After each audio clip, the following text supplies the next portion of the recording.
In a corporate management briefing, essentially a call with investors explaining the current state of the company and the policy going forwards, Nintendo President Shuntaro Furukawa presented some strong sales numbers. The Switch, which sold 52 million units, has surpassed the lifetime sales numbers of the venerable SNES, which sold just over 49 million units. Now, with a higher total population and gaming more widespread as a hobby through different age groups, these numbers can't really be taken as a straight comparison, but it's always a nostalgic milestone from a bygone era when Nintendo and Sega were the main stars of the console war. The more interesting revelation from a more consumer-based perspective, however, was the claim that there will be no new Switch model or mid-cycle update in 2020. Last month we had reports from Digitimes that a new version of the Switch, a Switch Pro if you will, with improved hardware was gonna enter volume production at the end of this quarter. While this could be Nintendo holding its cards close to its chest and not wanting to depress Switch sales in anticipation of an upcoming Switch Pro launch, it might just be the case that these new versions are indeed slated for a 2021 release. I'd speculate that it's very likely that something like a Switch Pro has been in the works at the Nintendo labs, at least as a prototype, and if the report from Digitimes is true, these models could very well be in the standby mode. By that I mean ready to go into production, depending on how the next-gen consoles from Microsoft and Sony affect the market trends, giving Nintendo time to assess if an emergency early deployment is necessary to keep up, or if it's better to hold off and launch the product at the slated date. Better to have and not need than need and not have. However, Shuntaro made it very clear that he does not expect the new products from its competitors to have much of an impact on Nintendo's business, since it has positioned itself to target a somewhat different niche and fulfill different market needs as a portable and home console hybrid, drawing heavily on the strength of its intellectual properties. Personally, I think Nintendo holds an interesting position in the market and can see why it seems relatively unfazed by seeing its competitors beefing up their specs, since it doesn't really want to compete in that area. I'd be interested to know your opinions on this, if you think Nintendo will remain unscathed by these new releases, or if they'll be forced to upgrade mid-cycle. In the meantime, if you're disappointed by the apparent lack of a Switch Pro for this year, maybe you'll be tempted by the announcement, in the same meeting, of the Animal Crossing-themed Nintendo Switch, which will release alongside the game proper and feature a cutesy Tom Nook design, but obviously the exact same hardware. Oh, and it also doesn't come with the actual game. You have to buy that separate. Yeah, I think Nintendo knows how to make money just fine. Speaking of games being included in your purchase, AMD is updating its Raise the Game bundle for its new GPU lineup, which essentially offers you a 3-month Xbox Game Pass subscription and an assortment of games when you buy their hardware. Basically, the RX 500 series and RX Vega series net you just the Game Pass. An RX 5500 XT nets you the Game Pass, Tom Clancy's Ghost Recon Breakpoint, Warcraft 3 Reforged, and who wouldn't want that hotly anticipated release? Oh, you didn't like that one? Okay, I see. Well, then it also comes with the Resident Evil 3 remake. That's right, 3 games and the Game Pass. Boy, it's almost like AMD is compensating for something here. Almost as if the RX 5500 XT doesn't have a good price to performance ratio. Really makes you think. Well, moving on. The RX 5600 XT comes with, let's see, nothing. Yeah, that's right, you heard me. Oh wait, there's always the Xbox game. Nope, no Game Pass either. Just the card. It's almost like after that post-launch update, they're keeping the costs down on the card as much as they can to maintain a profit margin and try to keep it from pushing into the RX 5700's market slot. Really makes you think. Well, the RX 5700 and its flagship cousin, RX 5700 XT, come with the Resident Evil 3 remake and Monster Hunter World Iceborne Master Edition. That's the full game, plus the expansion. And of course, 3 months of the Xbox Game Pass.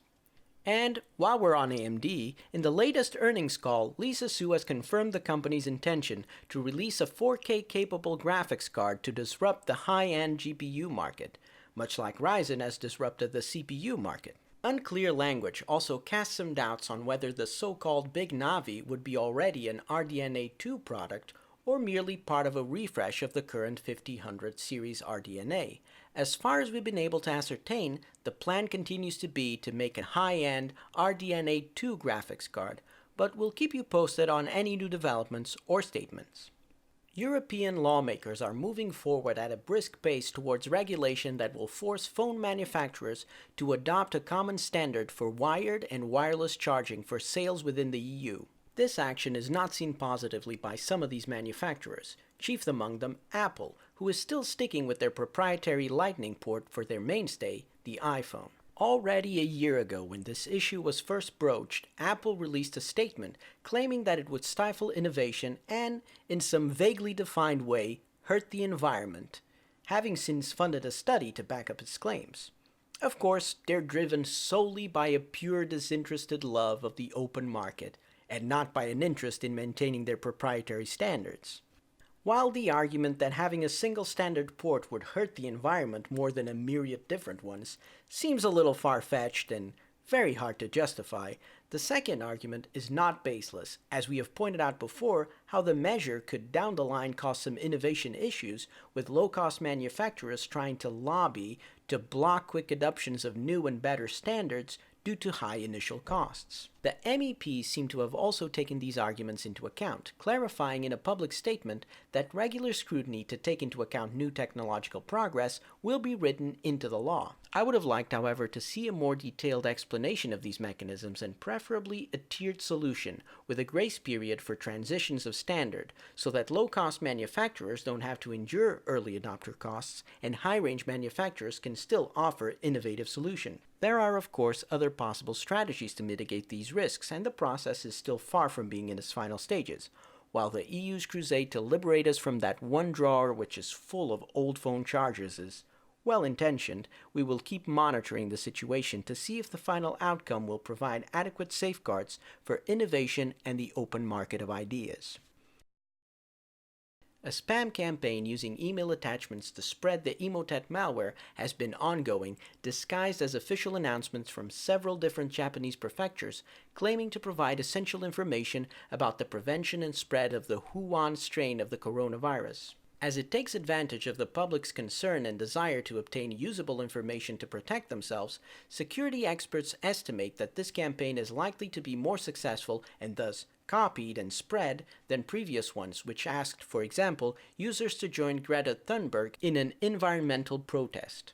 The payload, delivered through a Word document, more specifically when users allow macros, will enable the attacker to download more malicious software into the computer, such as ransomware or spying software, to capture user credentials, browser history, and private documents. So, as always, be careful of any suspicious email attachments. And you know that email from your boss marked urgent? It could be your boss asking you to work overtime today, or maybe it's a coronavirus scam. Better not risk it. You know what? Just log off your email and move to the woods. A little cabin, live off the land. This whole computer stuff is way too dangerous. If only you could get one of those surgical masks for your email account. Wait, a product to protect your digital property and privacy? Well, isn't that kind of what an antivirus software does? Well, sure. When they're not spying on you themselves, that is. After an investigation by Vice and PC Mag, Avast is shutting down its subsidiary Jumpshot, which was selling off supposedly anonymized user data ranging from shopping habits to browser histories. There were major concerns regarding the mechanisms used to anonymize the data and with not informing users properly that their data was being mined. Avast CEO claims he decided to shut down the subsidiary not because of the recent reports of its activities, but because, ye scurvy dogs, it be high time for these landlubbers to walk the plank. Well, fine. Actually, he said that after 7 months of reviewing the company's activities, he just now decided that the data collection was not in line with their privacy priorities as a company in 2020 and beyond. I think my version was better. I mean, what an almost miraculous coincidence that this happened just after the information went public. Wow. Avast says that they have now mended their ways and are intent on winning back the trust of users worldwide. As for my advice, well, paid solutions are less likely to see you as the product that they must deliver to the advertisers, but even then, that's not always the case. Open source programs are safer, obviously, since the code is open for all to see and dissect. But really, if the digital surgical masks are turning on you, it might be time to unplug and think about that isolated cabin in the woods. You could become a lumberjack, maybe. How do you feel about flannel?